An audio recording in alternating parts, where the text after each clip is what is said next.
ഇനിയും ഞമ്മളെ പൊരേന്റെ ഉള്ളിൽ കയറി എന്തിനാണ്? പാമ്പിനെ പിടിക്കാന്. ഈ ആര് പാമ്പ് പിടുത്തക്കാരന്? വെറുതെ പറയാണെന്ന്. അവിടെ ഒരു പാമ്പ് ഇല്ലായിരുന്നു. അങ്ങനെയാണെങ്കിൽ ആ പാമ്പ് എങ്ങനത്തെ പാമ്പായിരുന്നു? എങ്ങനത്തെ പാമ്പെന്ന് ചോദിച്ചാൽ തലയും പാലുള്ള പാമ്പായിരുന്നു. അല്ലാണ്ട് പിന്നെ കൊമ്പും കാലുള്ള പാമ്പിനെ നീ കണ്ടിട്ടുണ്ടോ? ആ പാമ്പ് എങ്ങനെ ഇരിക്കും എന്നാണ് നമ്മൾ ചോദിച്ചത്. പാമ്പ് ഇരിക്കണല്ലേ, ഏഴതായിരുന്നു. എന്നാൽ ആ പാമ്പ് ഏത് ജാതിയിൽപ്പെട്ട പാമ്പായിരുന്നു? ജാതിയാ?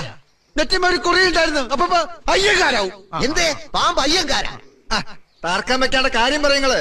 ചോദിക്കണ ചോദ്യം ശരിയായിട്ട് ചോദിക്കാൻ പറയും. ബെസയുള്ള പാമ്പായിരുന്ന ബെസ ഇല്ലാത്ത പാമ്പായിരുന്ന? കടിച്ചാലല്ലേ അറിയൂ. ഈ അല്ലടോ പറഞ്ഞത് രാജവെമ്പാലയാണ്, ഇത്ര നീളമുണ്ട് ഇത്ര വണ്ണുണ്ട്. നീളത്തിലും വണ്ണത്തിലും എന്ത് കാര്യം ആചാര്യ? കൊത്തിയ മയ്യത്താവൂലേ? പക്കെങ്കിലും നമ്മള് പാമ്പിനെ കണ്ടിട്ടില്ലല്ലോ. കണ്ടിട്ടില്ലേ? കാഴ്ചകളായി പോയി നോക്കി. നമ്മളെ പൊരയില് നമ്മള് പാമ്പിനെ കണ്ടിട്ടില്ല എന്നാ പറഞ്ഞത്. പോയി കാണും. അങ്ങനെ തോന്നുമ്പോ വരാനും പോവാനും നമ്മളെ പൊരയും പറമ്പും പാമ്പിന് പതിച്ചു കൊടുക്കണ്ട. പാമ്പിന്റെ ഇഷ്ടല്ലേ? നമ്മളെ പൊരയില് പാമ്പ് കേറിയിട്ടില്ല. അറിയാം. നമ്മള് കണ്ടിട്ടില്ല. കാണാത്തത് ഉണ്ട് എന്ന് നമ്മൾ വിശ്വസിക്കൂല.